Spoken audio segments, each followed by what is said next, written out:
Okay, ladies and gentlemen, our next guest is Katie. She is a PhD student at the University of Utah. We're actually here right now.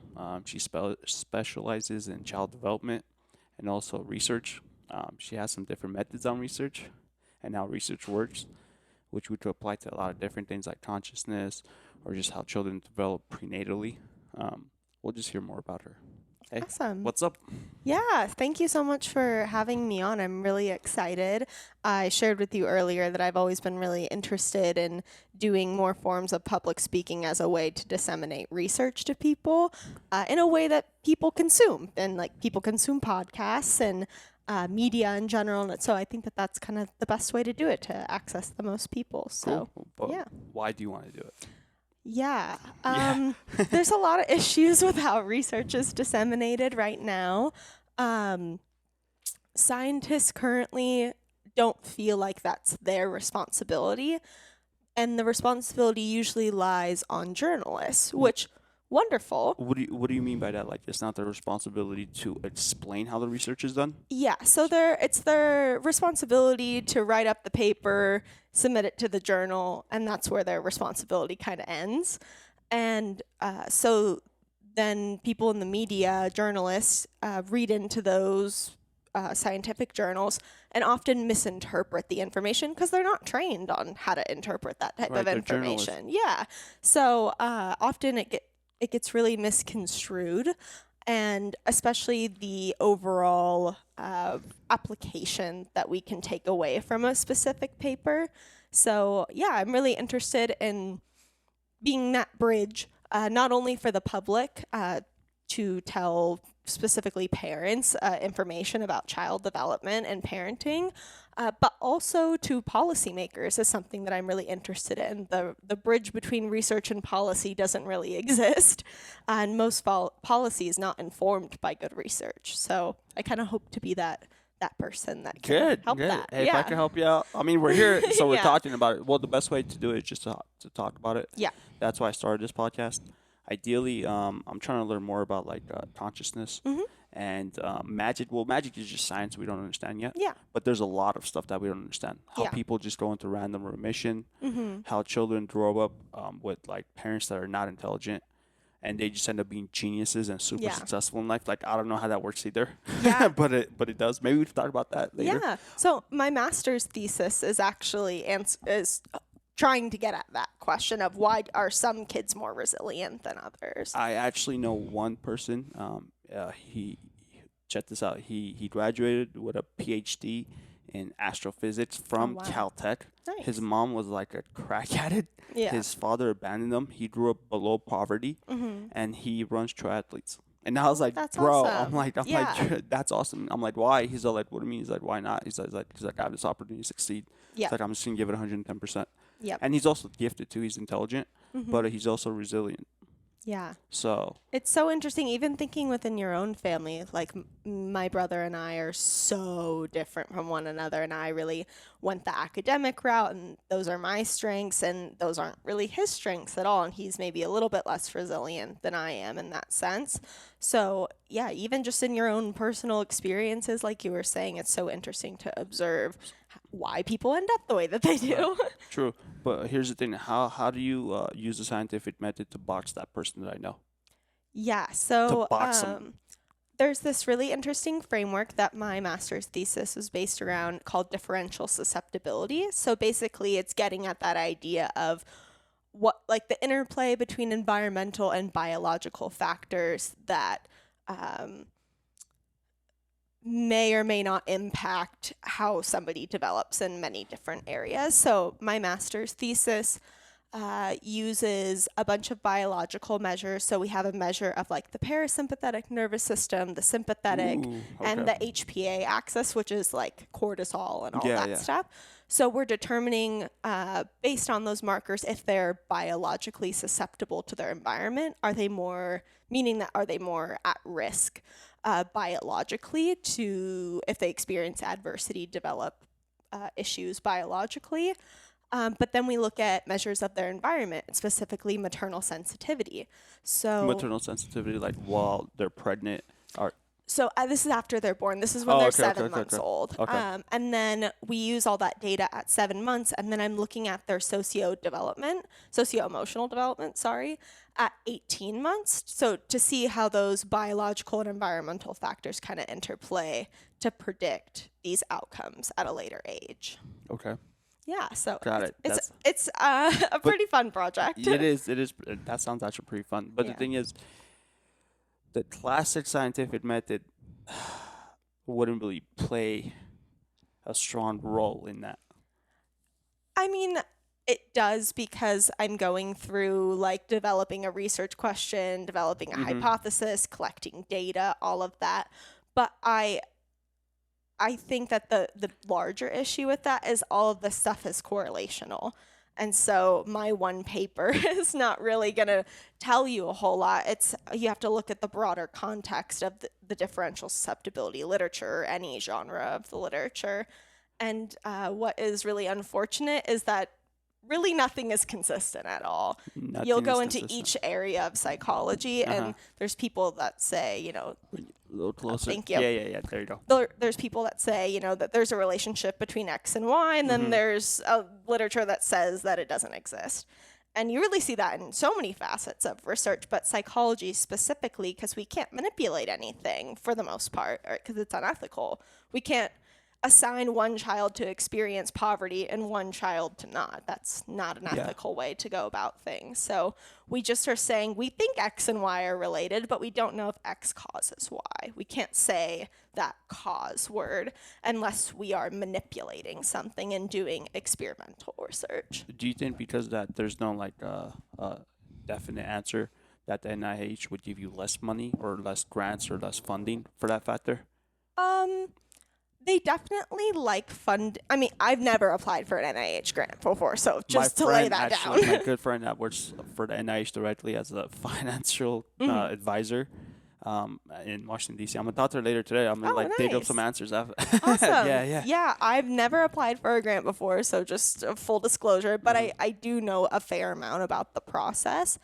And they obviously like new questions, but nothing that's like too out there. But why?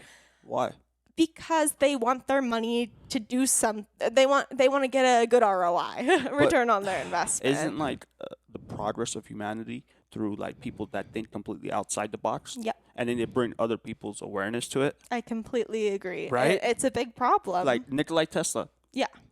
He was talking about frequency and electricity when literally electricity didn't even, it existed, but we didn't have a grasp on it. Yeah. And look what he did. Yeah, we always look back at the people that we thought were insane, and they were really the ones who had it going on. Right?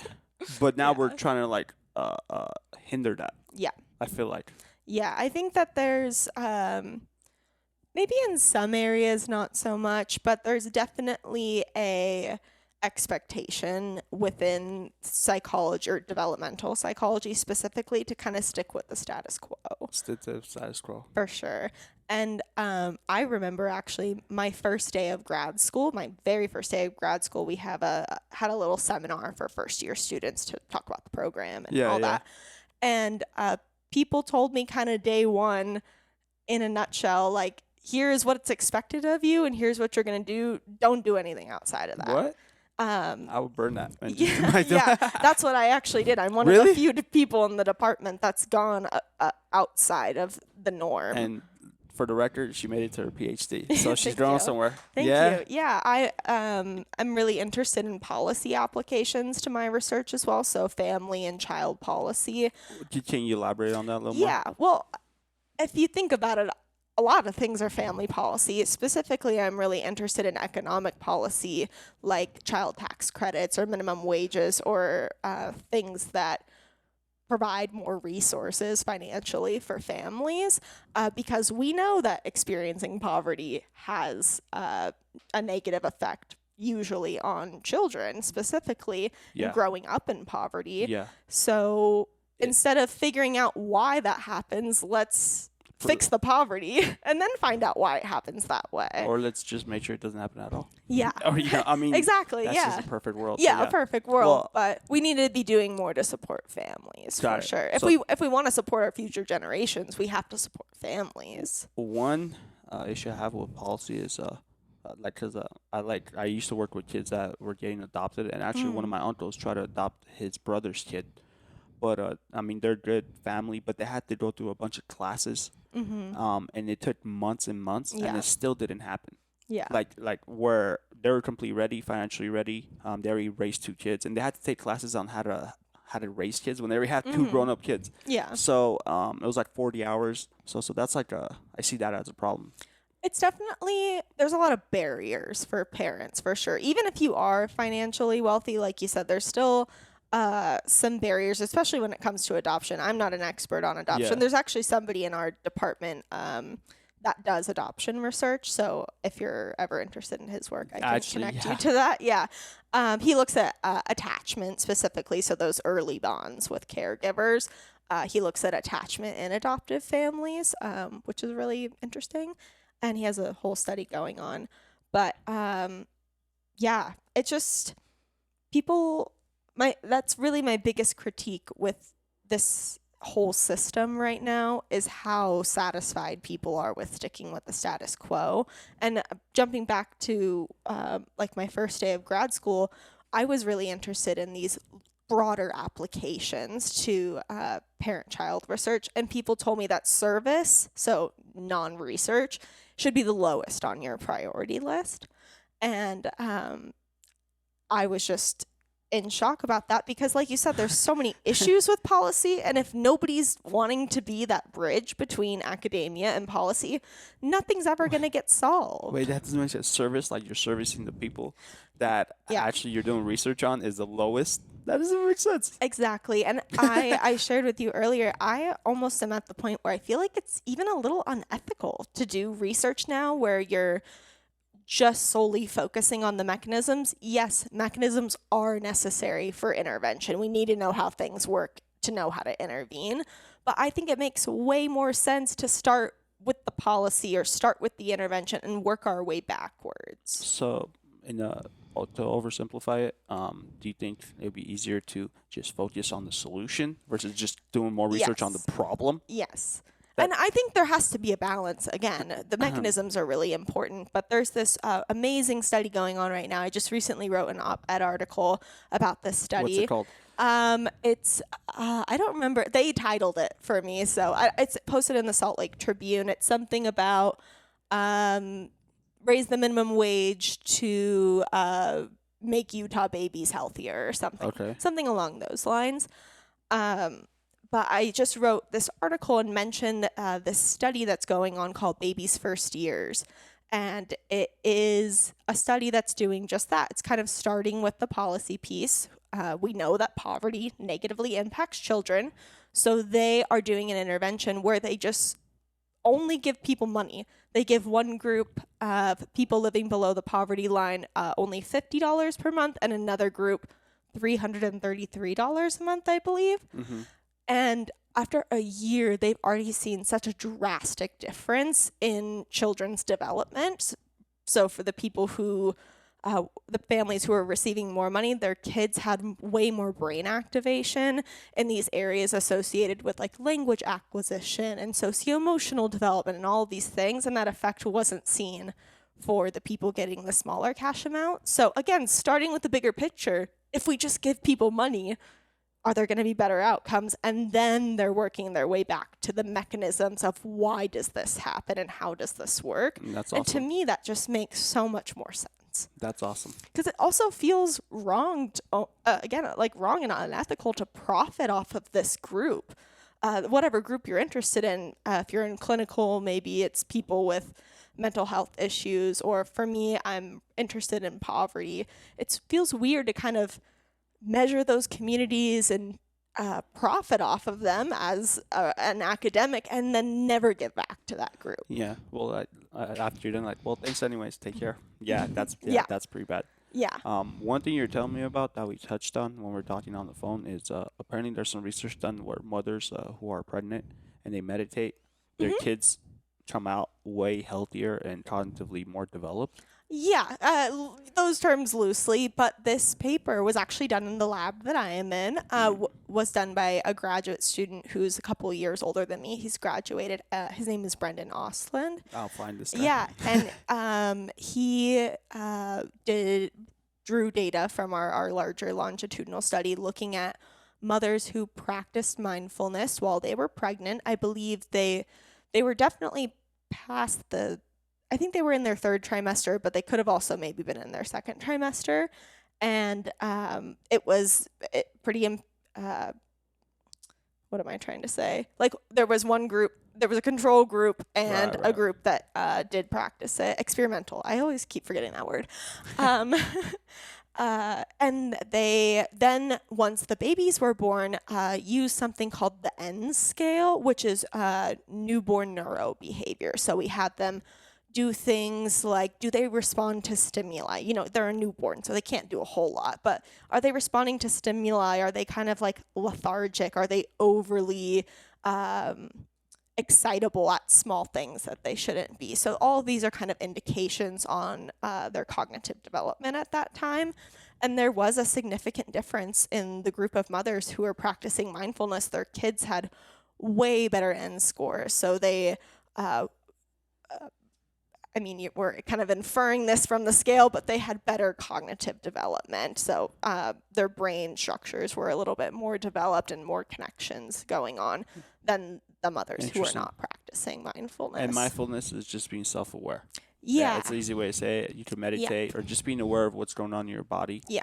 That way, you're probably, my guess is you're just building a better connection with your embryo.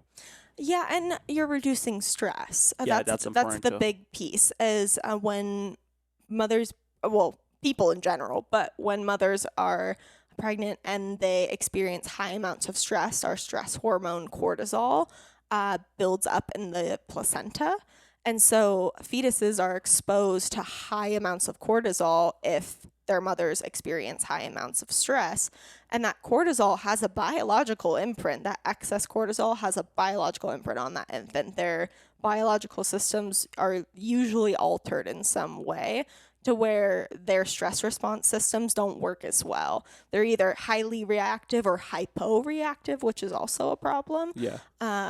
So yeah, I would assume the mechanism is stress. Reducing stress via mindfulness is not exposing that infant to potentially getting their biological systems dysregulated. So when you're pregnant, be less stressful. Yes. And mindfulness and meditation is a good tool for that. Yes. Got yes. it. Anybody, but Well, especially when you're pregnant. Yeah. I just came from a breathing class myself, so nice. Just less stress. I'm in sales, so so having less stress is good. It actually keeps me in control of my emotions. Yeah. During stressful situations. That's a huge thing. Yeah, I got into meditation probably 4 years ago, but the last 2 years, I think I've been taking it a lot more seriously. Yeah, you should definitely. Yeah, and especially going into grad school, I have a lot of stress. So it has been the perfect tool for me to manage my stress and to like connect with myself as well. I'm at like 2 hours already today. Yeah. So that's really good. Like that's awesome. I'm jealous. It helps with like IQ scores. Mm-hmm. Just like, I mean, if you have more control of your emotions, you're just going to be better in life. Yeah, I also felt like it's really improved my attention. I've always felt like I've never been diagnosed, but I've always thought I'm like on the ADHD spectrum. My attention span's not great, and the smallest distractions pull me out of whack. And learning those skills of how to connect with yourself has allowed me to, when I feel like I'm getting really distracted and can't be focused on what it is I'm doing, to center myself and really be able to hone in on what I'm doing and kind of reconnect. How do you do an experiment on that, though? Because everyone's so different. Well, you can do experimental research to make some people perform meditation mindfulness and some people to not. I guess it really depends on what you're interested in looking at, like how does meditation impact what factor, and it also varies in age groups, but there is some literature, I'm not an expert in this area, of children practicing mindfulness and yoga, that it's really helpful for them in regulating their emotions and being more pro-social, having better social relationships when they're really young.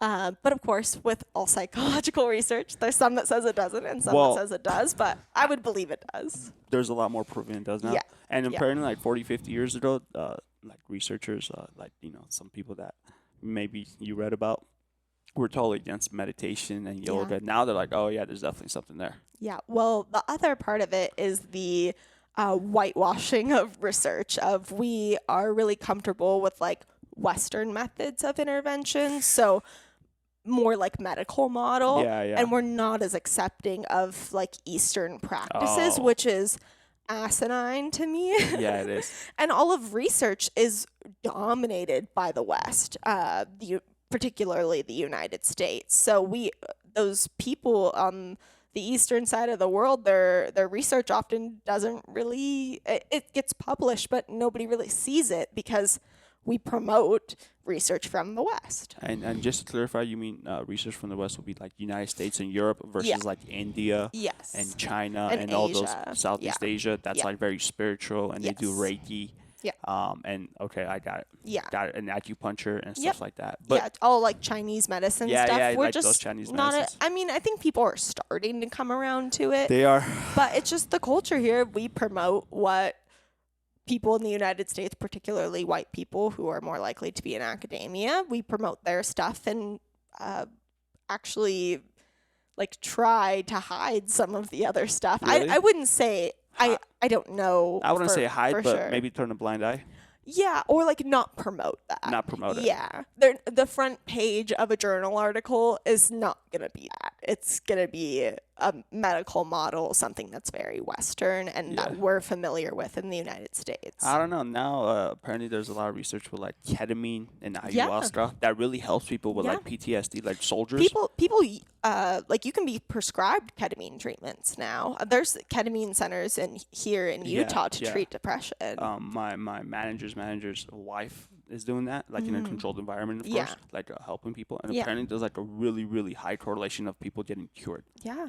So Yeah. they're not. This doesn't help. They're literally getting cured. Yeah. After a And few days. mushrooms as well. Yeah, I would say that. Psilocybin mushrooms. Psychedelics in general, but especially psilocybin. There's people that microdose every day as their antidepressant, or even like once every 3 or 4 months have more of a trip, and it's really beneficial for people's mental health. Yeah. It's I know a lot of people in the tech field. They're like really, really good with like building applications, and they're the creative programmers, and they microdose all day. Yeah. and they swear by it. I was Yeah. like, really? I've never done any of that stuff because I really work on like. I mean, this is also experimental, like Kundalini breath. I've done Kundalini before. yeah? Yeah. Yeah, so it's pretty much like just getting your energy up to your head, and you tend to have like a euphoric moment, Yeah. and you can have a psychedelic. Yeah. But what people forget is it's really in your head. You have those chemicals. Yeah. There's just different ways of triggering it. And Isn't it something to do with activating the pineal big gland? time. Yeah. There's a bunch of studies going on with that too. But the Gotcha. scientific scientific research, what do they call it? The people didn't really like that stuff. Yeah. Yeah. Yeah. Because there's too many variables. You can poke holes in there. Yep. So Yeah. And but it doesn't make sense to me why people are opposed to that, because everything in psychological research has holes in it. Honestly, Big our time. methods are not great. big time. There's so like even within my current project that I'm working on, that maternal sensitivity piece, I'm at a loss because that scale is only reliable for white mothers. For Latinx mothers, who are about 30% of our sample, 25 or 30% of our sample, it's not reliable for that group because there's cultural differences in maternal sensitivity.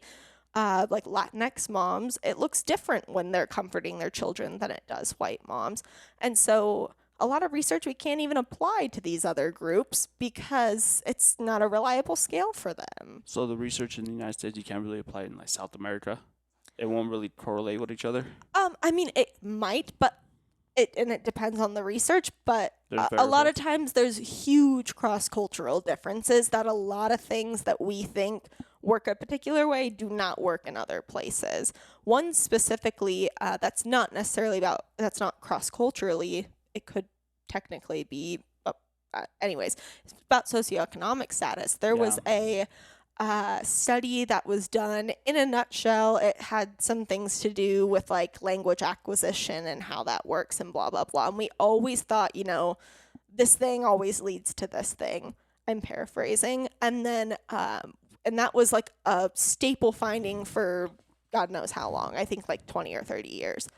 And then somebody recently did a study because they said, hey, that entire sample was high socioeconomic status. Let's see if the findings translate to low socioeconomic status people.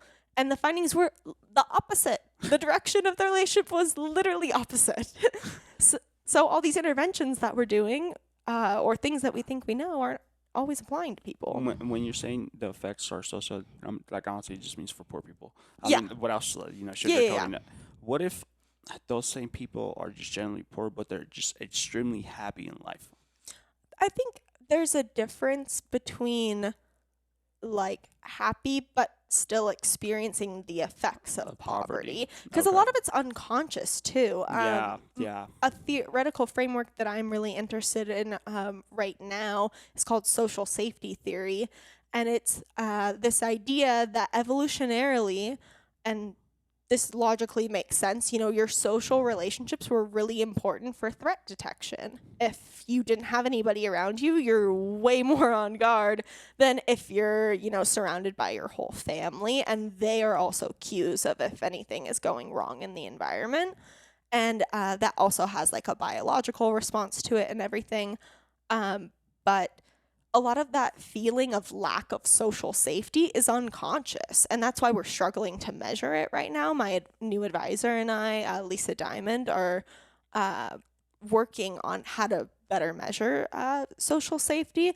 But we're thinking that a lot of it happens unconsciously and that you're not even always aware when you feel unsafe. And so, particularly with poverty, you're often experiencing some unconscious things that are biologically making you stressed, even if you're not consciously aware of it. Or you might be too. Which is why mindfulness Yes. is very important. That can help, definitely, for sure. I mean, Yeah. it will help if you do it consistently. Yeah. I have a couple of questions. Something that like science doesn't understand. How come kids that are born, they're very young, they're just able to perform things that without learning? It's kind of called precognition or retrocognition. I mean, some people say it's past lives, but as a professional, what do you think? Yeah. It's like kids that just jump on the drum set at the age of 3 and they just play like that guy from Tool. Yeah. Like how do you explain that? Like no one's ever taught that kid. His parents don't know it, and they're just like super. You can say gifted, but like who gave him the gift? How did they get the gift? How did they open the gift? That's a really great question, and I'm trying to like separate my spiritual self from my scientific self. So I'll give you my scientific answer You can give me first. both if you like. Yeah, I'll give that one first. I think there's probably biological factors that are important for that. Certain genetic factors specifically that. My brother is this way. He just picked up the guitar and started playing it. He can watch somebody play the guitar on YouTube one time and just play it. So he's musically gifted. Very, very musically Is gifted. he left-handed? I don't think he is. No. I think he might be able to play the guitar on both sides or with both hands, but I don't think in general he is left-handed. So I would assume, I didn't get that gift. So there's probably some sort of biological genetic factor that he got that I didn't. But because it definitely wasn't socialization, nobody else in my family played the guitar. There was some like singing and piano, but that was more like, and that was more distant family too. Nobody that he really had a lot of contact with. So, I would assume biological factors, or maybe some combination of early experiences with biological factors. But then my spiritual answer is I think I definitely believe in past lives. And so I think that there's that, and that some people just have a special gift to tune into a particular energy that allows them to do things like that. That's what I want to do experiments on. But Yeah. like how does that work per se? That's kind of why I started this podcast. Yeah, child prodigies in general, I think that there's probably a million different explanations for why they exist. I don't think I've ever looked at the literature regarding it, but I But would assume some sort of I have. biological. Yeah, Gotcha. there's not that much, but Yeah. it also it's kind of like a statement, like, oh, we don't understand it. Let's just not do research on it. Yeah. Let's stick to what's safe. Yeah. You know, Yep. that's the one thing I don't really like. And another thing, is it true that like when moms are pregnant or once they have their baby, when they play like classical music like Mozart or Beethoven, their kids tend to be like more cognitively functioning? Yeah, I actually don't know about the literature specifically. I know that that's a really common thing Question, yeah, that people do. But yeah, I really don't know specifically. I would assume, I mean, there is data about things that, hold on, let me. Okay, yeah, I'm recalling this specific study correctly. So there was a study about prenatally, they like played a radio recorder of their mom singing a song. And then after birth, they played that recording and I think babies turned their head towards that, like, and they usually do that to familiar things. Mm-hmm. So they turned their head towards the sound. And then I also, no, that was a different study. But yeah, so there is definitely some recognition from things that are happening prenatally to postnatally. They're able to recognize sounds. Does it make them smarter? I don't know. So is that proof that when the embryo or the child, we'll just say the child is in the womb or inside the stomach, they're still getting information? Oh, yes. If you dig into the evolutionary psychology literature at all, prenatal experiences are preparing you for what to expect in the outside world. But there's that barrier, and plus they haven't ever used their ears, they haven't used their senses, or are they actually using it when they're inside? So they do have their. I mean, all this happens in stages. Yeah, so yeah, at yeah, some yeah. point they can hear. But the placenta is that like chemical, or it's a physical barrier, but like it's a chemical barrier that chemical signals from mom are passing through that, constantly sending information to the point where we don't even understand yet. See, Yeah. is But there research being done on that though? yes, but Okay, cool. that's where the whole like cortisol exposure during pregnancy comes in, because if the mother's sending the signal of high amounts of cortisol, she's saying, hey, your environment's going to be stressful when you come out. So then they have higher amounts of cortisol, which augments their biological systems to try to prepare themselves for what they're going to experience after they're born. So yoga instructors have healthier babies. Yeah. Yeah. I have to practice it effectively. Yeah. Okay, cool. And what's like one type of research that you come across where you're like, this is like mind blowing, like Yeah. completely left field? Like, is there anything? Oh, I'd have to think for a second. One thing that I found really interesting in one of my classes this semester was on relationships and health. Was this thing called the grandmothering hypothesis. So that it's this idea that grandmothers have actually played a really crucial role in primary caregiving throughout human history, because mothers and fathers would be off hunting and gathering and they were not physically able to do that, and so they would stay and parent. And so this hypothesis is the idea that by grandmothers spending time with their grandchildren, they're in a way passing on their DNA and like genetic markers, and I'll explain that in a second, to their grandchildren. Because of epigenetics. So epigenetics is this idea that the environment can actually change how your genes are expressed. So genes are not fixed at all. Right, but it could also be the other way around. That's the beauty of it. Yes. You can change it internally too. Yeah, exactly. Ooh. So that was something that I found really interesting, because you don't generally think of grandparents as having a huge... I've heard that study before. ...biological imprint on you. Maybe like personal. I know like my grandparents were only moderately involved in my life, but it's interesting to think about of extending that to like your friends. Like your friends could have like a biological imprint on you. Whoever you're spending the majority of your time with, like they always say, like you're a compilation of the 3 closest people to you. And I believe that from a biological sense too. I think our environmental experiences with our close relationships have a huge impact on our genetics, which I think leads to like they impact your energy. Yeah. Um, Yeah. and like what frequency you're operating Oh, at. now we're Yeah. getting interesting. Yeah, which is actually very true. Yeah. Yeah, I've heard that study done with grandparents. I don't know if it's Mm-hmm. specifically grandma. Maybe you're more accurate. Yeah. I mean, you're the specialist. But with the grandparents, they do have like a important role to play in your Yeah. development.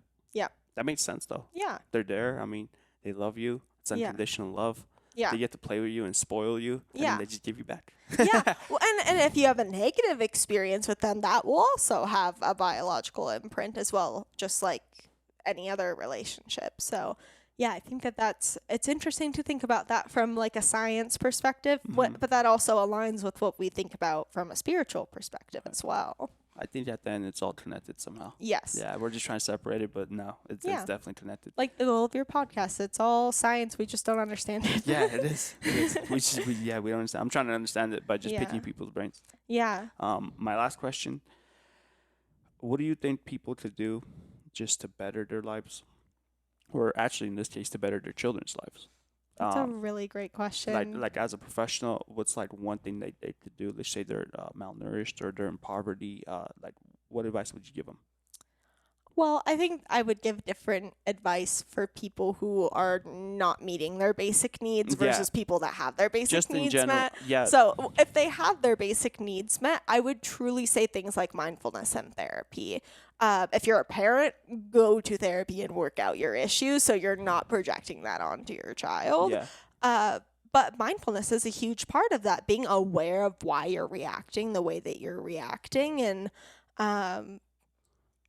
just having a little bit more time to self-reflect and to be aware of your child's needs a little bit more, even when you're a parent. And again, I'm not a parent, but Yeah. you can be so focused on all of your own things, and even though you love your child, you're focused on you and you're not tuned into what they need, because sometimes it's very micro things that you have to be really tuned in. And I think meditation, mindfulness, and therapy are all great ways to do that. So that would be my number one recommendation. Nice. And gratitude. You have a kid, so be Yeah, thankful. exactly. A lot I of think people- gratitude's all part of that whole process. Yeah, but people tend to forget. Like, just be thankful for what you Yeah. have to in life. Exactly. I think that's Katie? a great one. That was a great episode. I learned a lot. Awesome. Thank you. I appreciate it. Since you guys like this episode, go ahead and subscribe, and we'll catch you next time. Thank you.